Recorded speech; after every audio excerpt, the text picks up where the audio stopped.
What's up, YouTube, and happy Friday to you. Although for me so far, nothing happy about this Friday. Tons of things to talk about, starting with the video you may have seen about my wheel getting damaged, to my experience with dealership service was another video. I think it was a Corvette dealership or the Chevrolet dealership, and just, overall, not being a grumpy person.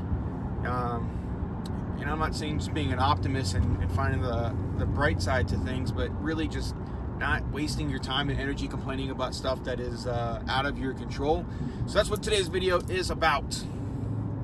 Let me start with the oldest of the three topics. So I created a video when the Corvette had a steering lock issue. If you haven't seen that video, I'm going to go ahead and tag it in the description below, and it may be at the end of this video, I don't know. But had an issue with the Corvette, and I had to go to a Chevy dealership because it was part of a recall, as it turns out. And they took care of me, and things were okay. But my experience kind of started kind of sour, and then it got better, and then it ended kind of sour. And I was kind of talking a little bit about how it was to be expected a little bit, dealing with dealerships and how certain things I was upset about on a personal level, and how dealerships treat people. So there's that whole thing.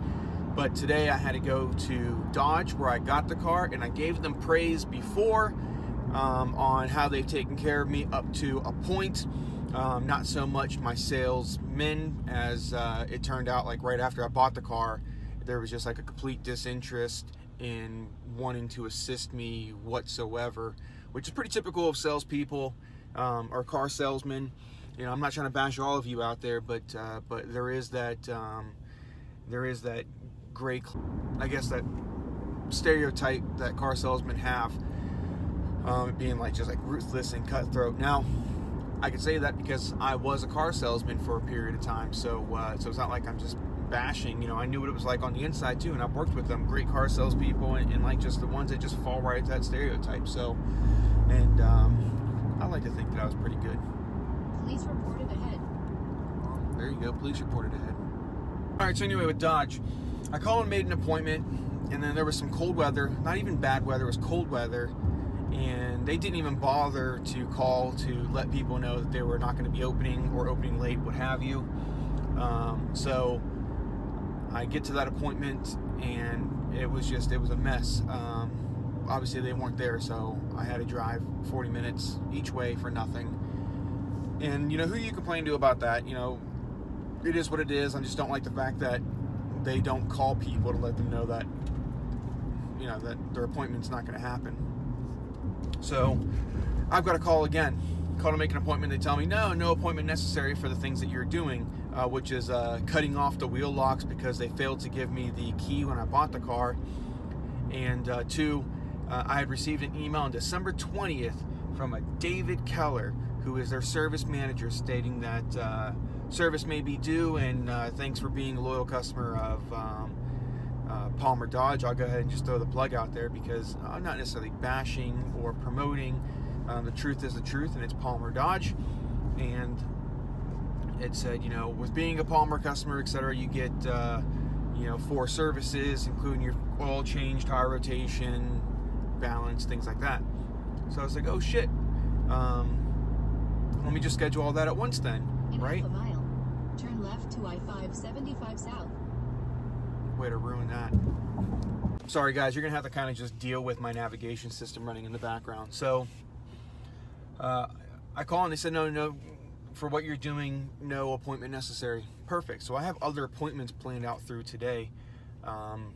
So I get there at 8 o'clock, service opens at 7:30, and they tell me that the services aren't covered, and the wheel locks aren't covered. We don't even know if we have them in stock. When I had spoken to service or parts earlier in the week saying that they did have it in stock, I digress. This whole thing was a cluster. I explained to them the email I got. Didn't matter. They said it wasn't covered, which is, what would you think about that, right? So same stuff going through my mind. So I tell him, okay, well then only do the wheel locks because that's what's most important. Plus, now that I've been arguing with you, I really don't have the time to do everything else at this stage because I've got to make sure that I get all the way to the other side of town for my next appointment. Plenty of time goes by, and obviously I'd given them more time than originally quoted because I know shit happens, whatever, and it was okay. So I go to check on them. They say 10 more minutes. Well, then 20 more minutes actually goes by.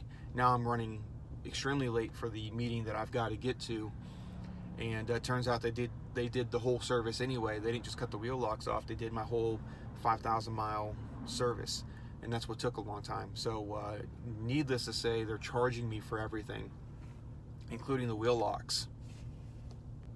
At this stage, though, it wasn't valuable for my time to continue to argue. So I just had to pay the bill and make this video as I'm on my way to my now very, very late appointment. Luckily, they're very accommodating. I shot him a call. He understands, he gets it, and we're still going to have our meeting. But man, the frustration level is through the roof.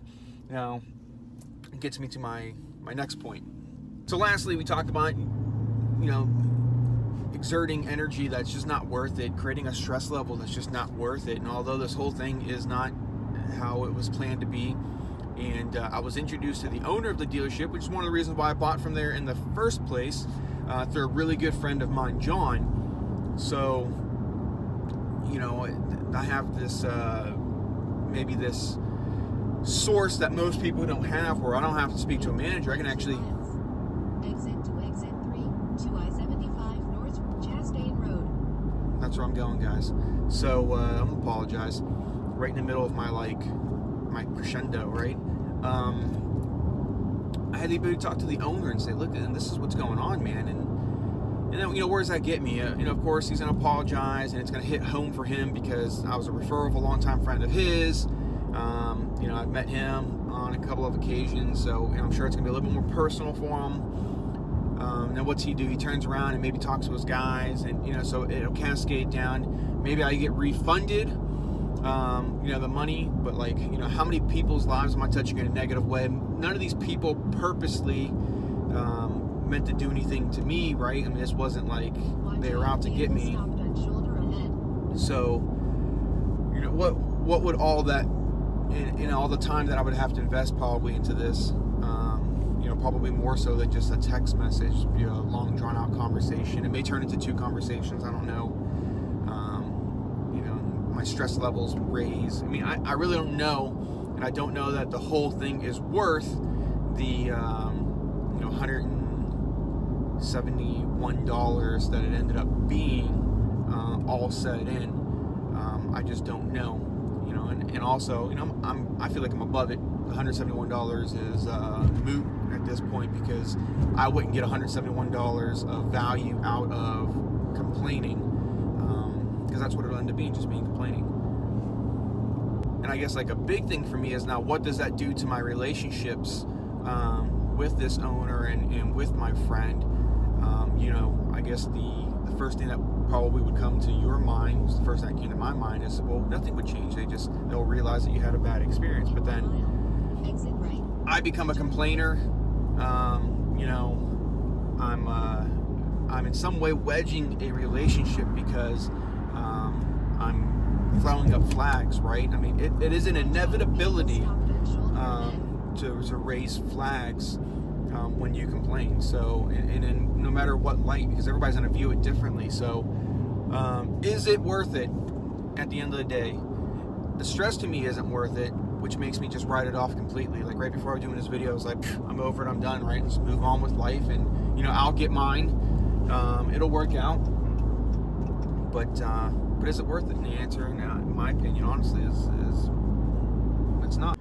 Now I can finally get my wheel repaired, though, right? So there's that's what this whole thing was about. Actually, was getting the wheels off to get them repaired. So now that can happen. I'd be curious to hear your guys' thoughts on it. Let me know if you had any similar experiences. Just drop some comments in the comment section below. And as always, guys, this is it for today, I hope. And until next time.